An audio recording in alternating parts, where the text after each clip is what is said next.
Socialista, de momento está roto el pacto en Murcia y Ciudadanos debería entenderse con el Partido Socialista, Juan Carlos Monedero, y con Podemos. Juan Carlos, ¿qué tal? Muy buenos días. Buenos días, Javier. Juan Carlos, ¿Podemos y Ciudadanos se pueden entender? Mira, yo creo que Ciudadanos tiene una agenda oculta, que es la que le llevó a nacer y por eso les financiaron, ¿no? Que es hacer de sostén del Partido Popular y, en su caso, de un Partido Socialista que sirviera también a una gran coalición con el Partido Socialista. Monedero, que no te dejo hacer lo que te digo siempre. Yo no te dejo preguntarte por vosotros y que tú me contestes por ellos. ¿Puede Podemos pactar con Ciudadanos o no? Pero escucha, es que si no me escuchas, no podemos hacer el argumento. Es que los prólogos suelen ser más largos que el capítulo, pero venga. Bueno, pero la agenda oculta es de sostén del PP y la agenda pública es la de la regeneración. Y en esa agenda de la regeneración hay un choque con la agenda oculta. ¿Qué ocurre? Que el Partido Ciudadanos también va creciendo y, por ejemplo, lo que sirve en el conjunto del Estado no le sirve, por ejemplo, a Ciudadanos en Cataluña, donde hay una mayor sensibilidad con los casos de corrupción. ¿Qué ocurre al final? Que Ciudadanos tiene que escoger si quiere optar por la regeneración o quiere optar por ser muleta del Partido Popular. Y esta es la discusión, y están ahí midiendo, ¿no? En ese sentido yo creo que Podemos le ha dicho siempre a Rivera, oye, si Rivera vas a apostar por la reforma electoral, vas a apostar por la regeneración, vas a apostar por intentar limpiar la política española, adelante, ¿no? El problema es que, ya digo, hay una contradicción entre esa agenda, que es la que hace que gente joven que quiere votar a derechas mire a Ciudadanos, y la agenda de fondo de quienes le están financiando, que dices, cuidado, no des demasiados saltos, porque entonces hacemos lo que hicimos con UPyD, que es quitarte la financiación y desapareces. Y esa es la pelea que tiene Rivera. Bueno, hoy está, en estos momentos, primera clave política del día. En Murcia se da por roto el acuerdo. Ciudadanos, compareciendo en directo ahora mismo, dice hay que pasar a DEFCON 2. Situación de alerta nuclear. Está diciendo Ciudadanos que da por roto el acuerdo de gobierno en Murcia. Ahora, ¿puede caer el presidente de Murcia? Sí, sí y solo sí, porque esta es la clave, sí y solo sí, Ciudadanos se entiende con el PSOE y con Podemos. DEFCON 2 político. Acaba de decir el portavoz de Ciudadanos en Murcia, el gobierno en jaque.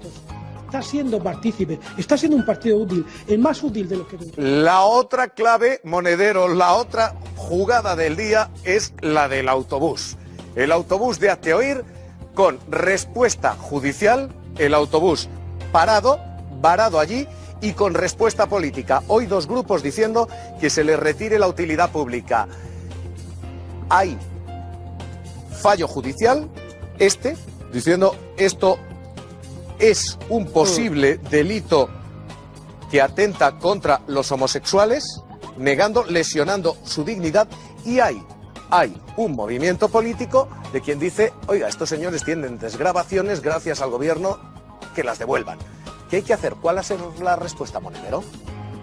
Aquí, como siempre, hay como varias cosas. Por un lado está que a Aznar le resultó muy útil un grupo como Hazte Oír, ¿no? Porque eran como los hooligans que le venían muy bien a la jerarquía reaccionaria de la Iglesia Católica de entonces y a Aznar. Entonces los utilizaron porque eran como un ariete, ¿no? Que estaban dispuestos a cualquier barbaridad con tal de defender esos principios más reaccionarios que representaba, ya digo, la jerarquía católica de entonces y el señor Aznar. Lo que pasa es que, claro, cuando tú alimentas a monstruos, al final los monstruos te crecen en exceso. Y hoy, con una Iglesia Católica que, aunque todavía no ha llegado del todo a España la renovación del Papa Francisco, sí que quiere poner de alguna manera freno a esos comportamientos. Nos encontramos con que el Partido Popular siempre ha primado a los grupos afines, ¿no? Y que declara de interés público a una asociación que era obviamente una asociación de parte. Pero lo importante, Javier, yo creo que lo más relevante no es la decisión que ha tomado el juez. Yo me he leído el auto y no me gusta. O sea, yo creo que eso que ahora nos puede parecer, bueno, interesante porque frena a unos homófobos, al final se vuelve contra los demócratas, ¿eh? Es decir, que la frontera entre empezar a prohibir cualquier opinión es muy tenue. Y estoy convencido de que esta paralización del autobús va a ser utilizada mañana si alguien quiere opinar, no sé, sobre la religión católica o quiere opinar sobre cualquier otro tipo de cuestión, y al final, en nombre de la corrección política, no vamos a poder opinar de nada. Yo creo que lo relevante es que la ciudadanía esté armada, que tenga elementos fuertes de articulación intelectual para frenar a estos locos y, sobre todo, para exigir a los políticos que dejen de darles todo tipo de facilidades. Pero cuidado, porque en nombre de la corrección política, en nombre de la defensa de determinados estos grupos corremos el riesgo de que al final esa frontera de la libertad de expresión se quiebre y al final encarcelemos a titiriteros, encarcelemos a raperos y al final encarcelaríamos a Nietzsche, ¿no?, por escribir hoy los libros que escribió en el siglo XIX. Así que cuidado, ¿no? Defendámonos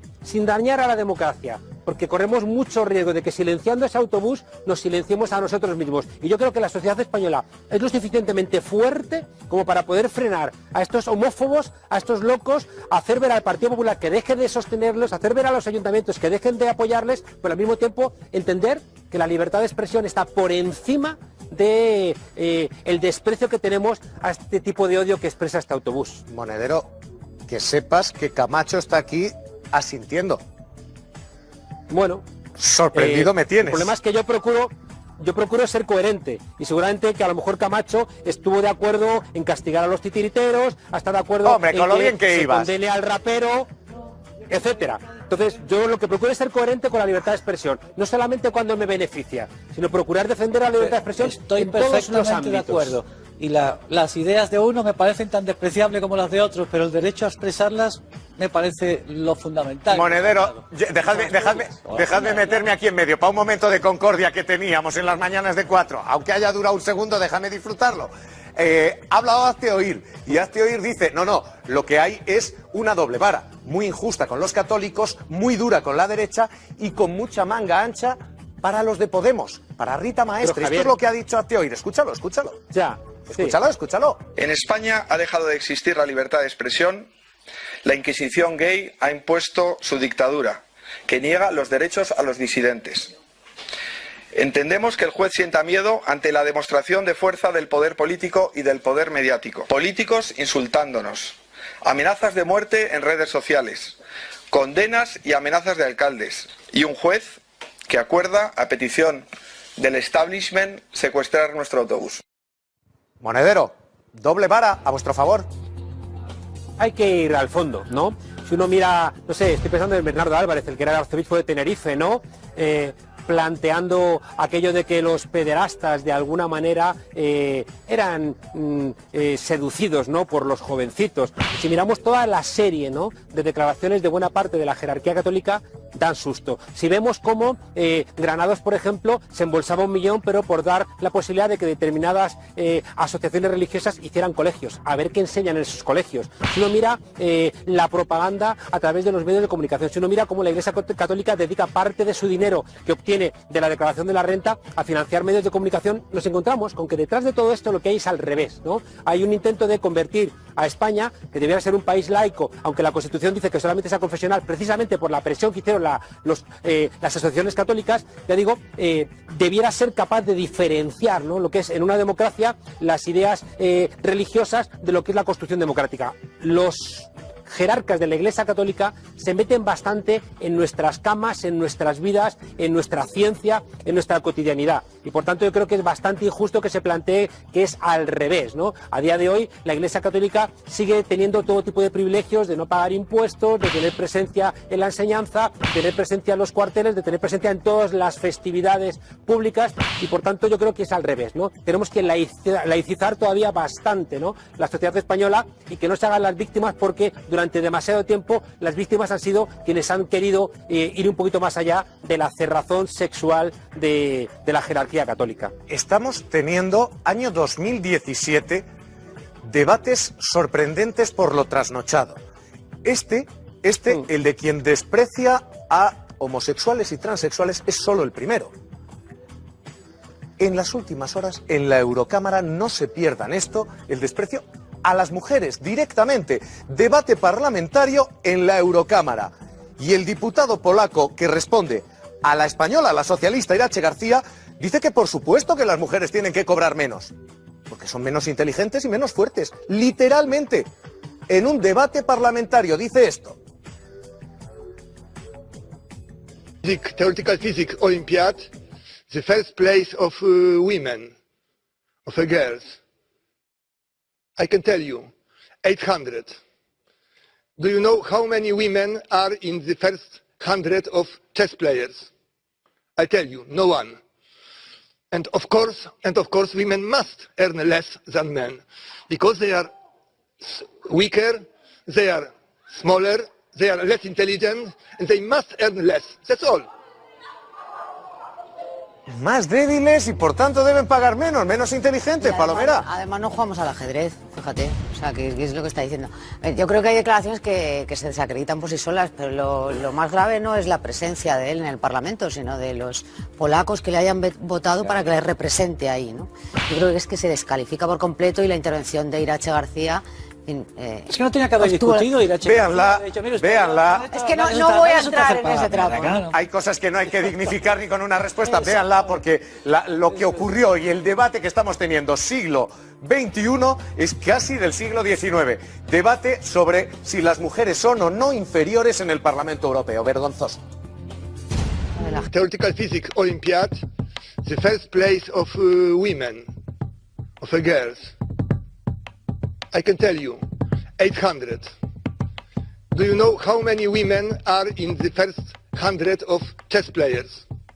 I tell you, no one. Esta elaborada y profunda explicación es la respuesta del eurodiputado polaco para justificar que las mujeres tenemos que cobrar un salario menor al de los hombres. Y con amplias tragaderas, la eurodiputada socialista responde: yo aquí vengo a defender a las mujeres europeas de hombres como usted. Hombres que nos humillan, nos desprecian, nos atacan e incluso desde la tribuna del Europarlamento nos dicen cómo somos y a lo que no podemos aspirar. Aunque duela, lo repetimos. And of course, women must earn less than men, because they are weaker, they are smaller, they are less intelligent, and they must earn less. That's all. No se tapen los oídos, y aunque escueza, y mucho, estas declaraciones nos recuerdan que la brecha existe, que el machismo existe, y que en las instituciones, como ayer en el Parlamento Europeo, pueden insultarnos por ser mujer, a la cara y desde una tribuna, y no pasa nada. That's all.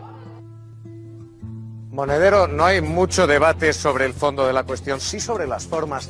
Yo creo que esto sí lo sigue hay, existiendo, ¿no? Esto sigue pasando todavía. Yo creo que sí que hay debate porque, mira, aunque el Papa Francisco está haciendo un esfuerzo denodado, ¿no?, por modernizar a la Iglesia, con las mujeres siempre tiene un límite. Si uno ve el Génesis, Dios cuando empieza a inventarse el mundo y le pone nombre a las cosas y así empieza a existir la luz y la realidad, pide ayuda a Adán, no le pide ayuda a Eva, ¿no? Entonces hay una constante, ¿no?, en el cristianismo y sobre todo en el catolicismo de considerar a la mujer madre, ¿no?, y esposa y punto, ¿no? Pero y esto todo no lo es demás religión, Monedero, esto es le política, cuesta esto mucho. es un europarlamentario. Claro.